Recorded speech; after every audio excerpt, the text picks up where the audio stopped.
All right, welcome to the second episode of Melodic Rock Re-Rock, where we revisit some great melodic rock albums from years past, and not really a review in the way that, like a new album coming out, you would talk about it and rate it and that sort of thing. These are all albums that I think are, basically, a perfect 10 out of 10. So it's kind of going back through them quickly. We're not going to play the songs or anything like that, but revisiting them, talking about a few things, really exploring why it's the great album that it is. So in episode 1, I looked at Foreigner's Head Games, which I think is their best album, and overlooked. And although I thought I was going to, use a different formula, I stuck with Foreigner because they have another album that I think a lot of people would say is their best album. And a lot of people, or at least some people, might say it's kind of the pinnacle of their success and maybe even one of the best melodic rock albums, if not the best of all time. And that is this one right here. Simply put, that's just Foreigner 4. Why is it called Foreigner 4? Well, it was their fourth album, came out in 1981, and it also kind of marked a change in the band where they went from basically a 6-piece primary band to 4 pieces. So at that point, they'd come off the Head Games album, which, again, people kind of considered almost I don't know, failure is too strong a word. It still sold several million albums, but didn't do quite as well as the Foreigner, debut in 77 and then Double Vision in 78, which both sold several million copies. Head Games didn't do bad, but because of the controversy maybe around the album cover, as we discussed last time, some places wouldn't carry it. And, kind of a grittier sound, which I thought was pretty cool. I think the band felt like this was make or break. Like, are we going to go back and recapture that magic we had, especially with the first 2 albums, at least commercially speaking, or are we going to fade away? So they stripped it down to 4 members, depending on what you read and, who you talk to, I guess. There was some conflict within the band, and for whatever reason they kind of stripped down to 4.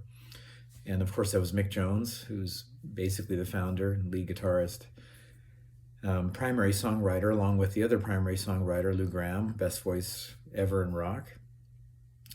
Dennis Elliot was still on drums, and he was there since the beginning. And then Rick Wills was the 4th member. He was on bass, and he had already joined by Head Games. So they were down to 4, simply called it Foreigner 4. Pretty simple album cover, though I think kind of a cool idea. If you search the internet, they actually had a different name for the album at one point. It was at one point supposed to be called Silent Partners. And if you dig deep enough, you'll find the original cover art or photo, which was black and white, and it had this guy like sleeping in bed with a pair of binoculars kind of hovering over him. And the band, I won't say exactly why the band didn't want the album cover, because it probably wouldn't be super appropriate, but let's just say that they didn't feel like it was manly enough. So they ditched that idea, but you can still find it if you really look for it.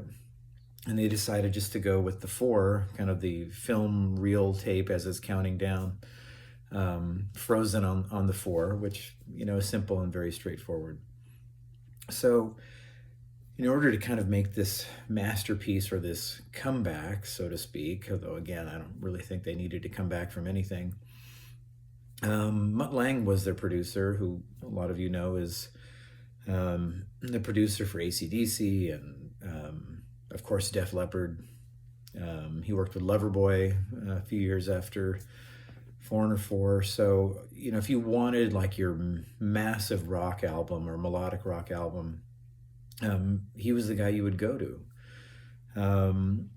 So Foreigner teamed up with Mutt Lange, and from all accounts, this album took forever to record. They were in the studio for 8-9 months or something. And to me, what's interesting, when you look at like Def Leppard albums with Mutt Lange, he helped write everything. And I think he, nothing away from Def Leppard, loved Def Leppard. But I think his contributions were more significant in the songwriting area and really put them over the top. What you will notice on Foreigner 4 is that although he was the producer, and I'm sure helped shape the album in many ways, has no songwriting credits. It was all either Mick Jones and Lou Gramm, or just Mick Jones. And I believe this is the first album from Foreigner where Mick Jones and Lou Gramm did everything. The first couple albums, sometimes Al Greenwood would get involved. Ian MacDonald, who recently passed away, was involved in a little bit of the writing. But in this case, it was all Jones and Gramm. And that would essentially be the case for the rest of the time those two worked together. So you had the big-time producer, and you had an incredibly motivated band at that point to get back to whatever heights they felt like they needed to get back to. So they went into the studio and created this masterpiece that is pretty remarkable. And they brought in some people who were big time to help out with the album. So Junior Walker, when we talk about Urgent, he did the solo on the saxophone for that song, which just put that song over the top. Thomas Dolby of She Blinded Me with Science fame helped work some of the synthesizers on the album. So they had all these players and pieces in place, and it was just a matter of coming through with the goods to make the album what it was.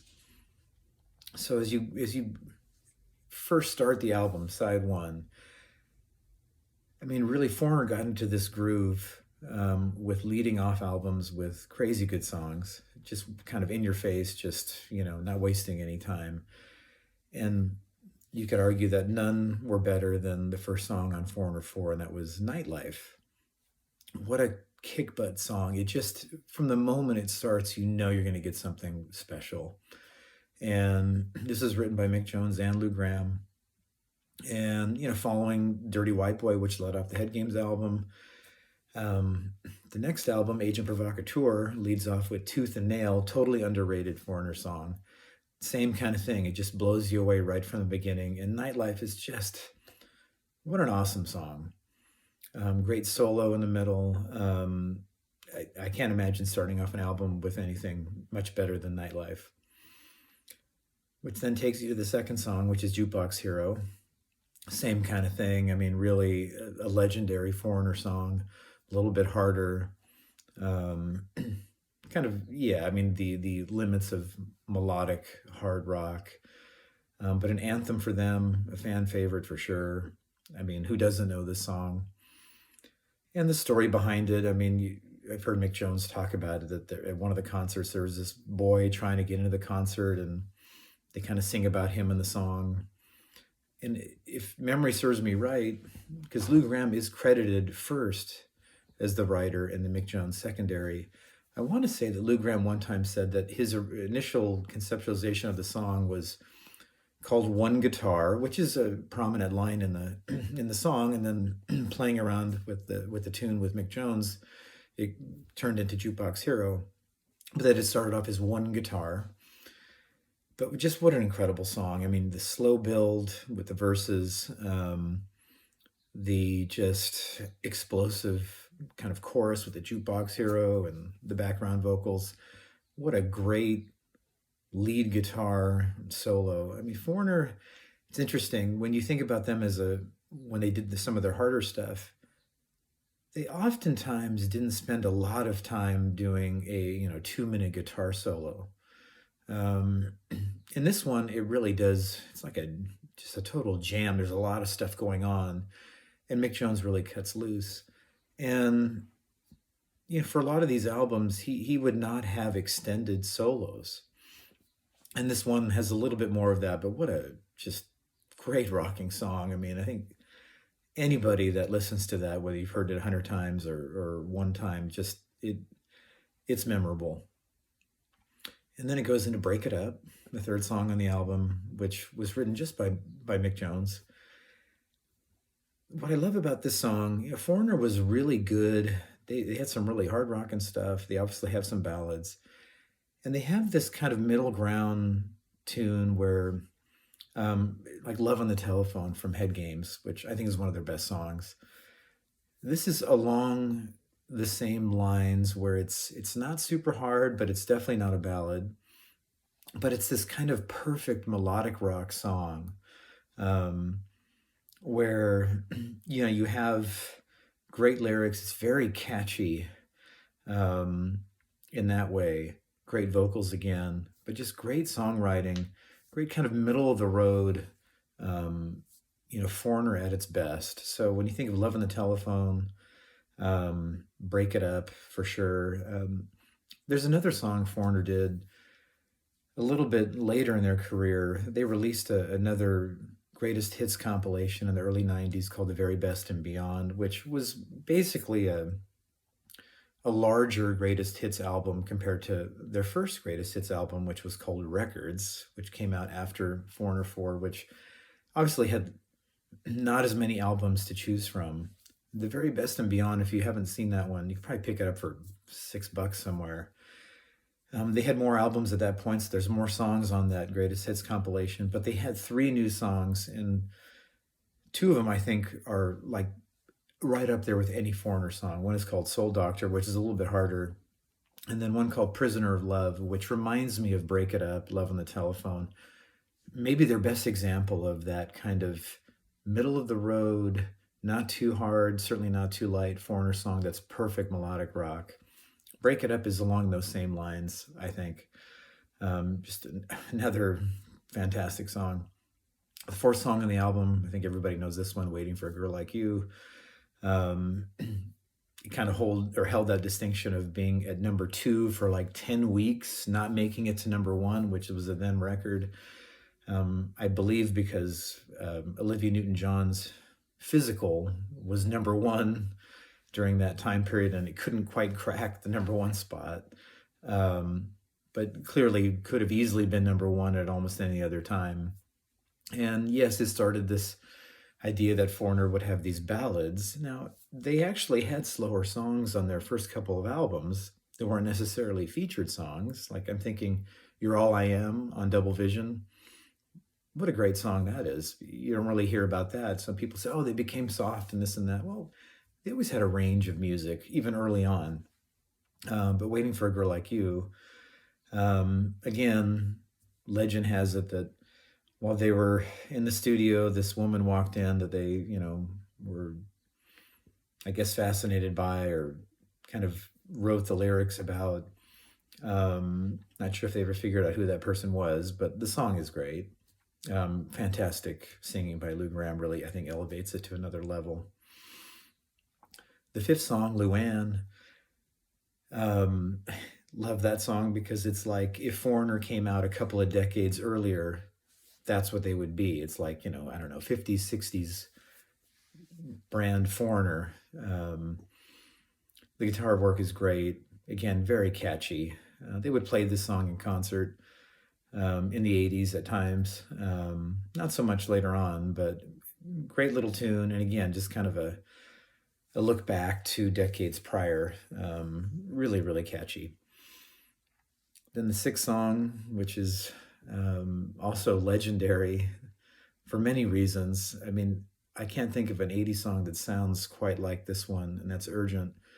That was written by Mick Jones alone. And I mean, just when it starts off, you don't even know what you're getting. I mean, it's kind of this opening riff with, kind of this rock, funk, awesome bass, great vocals. It's hard to even describe that song. It seems like it fuses different things. And they had the legendary Junior Walker on saxophone, at least for the solo, which also elevated it to just another level, if that could even happen with that song. And again, one of the songs that pretty much everybody knows if you've ever turned on a radio or been anywhere in public that has music, you're going to know that song. But what a unique tune. I mean, I don't think you could really find anything that sounds like it. Then you get to the part of the album where it's much less commercial. None of these remaining 4 songs were like huge hits or anything. I mean, I guess they could have been. But the 7th song on the album, I'm Gonna Win, was also written just by Mick Jones. To me, kind of goes back to gritty, almost Head Games album type stuff, like I'll Get Even With You. I'm Gonna Win is this very tough song that Foreigner really can prove here that you can sound tough and rough and hard rocking without the song being fast. It's very paced. Lou just gives it that kind of grittiness, the edginess that makes it work. And you just believe him in the song that nothing's going to stop this guy. He just will attack life with everything he has to. And it's very powerful, but very different from the rest of the album. The 8th song, for the more than casual Foreigner fan, this is definitely a favorite. And I've never heard a song that was more kind of provocative, alluring, especially in the verses, than Woman in Black. I mean, when the song starts, it kind of has this cool buildup and then this opening riff that's really, really cool. But to me, the best part of the song are the verses and the little running kind of guitar and riff in the background during the verses. I mean, just listen to the song and you listen to the words and it just paints this picture. Again, alluring, provocative,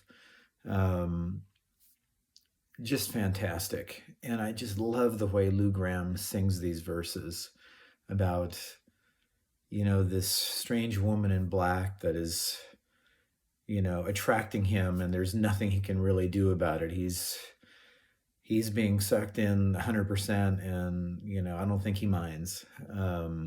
What a fantastic song. I mean, this is probably top 5, top 10 Foreigner stuff right here, especially of their non-hits. If you ask Foreigner fans that are, again, more than casual, they're going to say that this is one of their favorites. I could play the verses over and over all day and not get sick of it. And then the 9th song, Girl on the Moon, again, very different, almost kind of this atmospheric, ethereal, I don't know what the right word is to use for it, but kind of mystical, also talking about another woman or girl, this time maybe from out of this world. Maybe a little bit of flavor of the earlier Foreigner albums, but another just fantastic, solid song. And then they end the album with something that, to me, almost sounds like, I don't know. I mean, not that it's not a Foreigner song, Don't Let Go. It's a great song, a little bit more punchy and upbeat in some ways. To me, it almost seems like a song that like Loverboy would sing or something. And not that Loverboy and Foreigner are that different. I mean, they are, but they're not. But a definite change of pace. Probably could have been a hit in its own right if they didn't have all these other songs on the album that did so well. So, great way to end the album, and really just a 10 out of 10. I mean, I don't see how you could listen to this album and think it's anything less than that. Just Foreigner's masterpiece commercially and in the eyes of many people. Just an incredible album. And probably their peak, really. They would go on to do some more things, but not with the consistency of what they did with, Foreigner 4 as far as, whether it's commercial sales or just, like perfect production and perfect songwriting. So a lot of you know this already. If you haven't, if you're just revisiting these albums, I mean, this is one you absolutely have to check out. I mean, this is one of those melodic rock albums that, um, I mean, it's just simply one of the best ever, and you have to investigate this one if you're exploring melodic rock from the 70s, 80s, that time period. It is arguably the best album of that type. So until next time, we'll maybe leave the foreigner realm and try something a little bit different, but I can't help it. They just always draw me in. And yes, I'm wearing my White Widow shirt. If you don't know who they are, they're the next best thing as far as modern music in my eyes to getting to the foreigner kind of level or type music. If you haven't checked them out, you should check them out. They're due for a new album. I hope they are going to make one. It's been a few years, but anyway, until next time, appreciate you listening, and we'll be back out here soon. Thanks.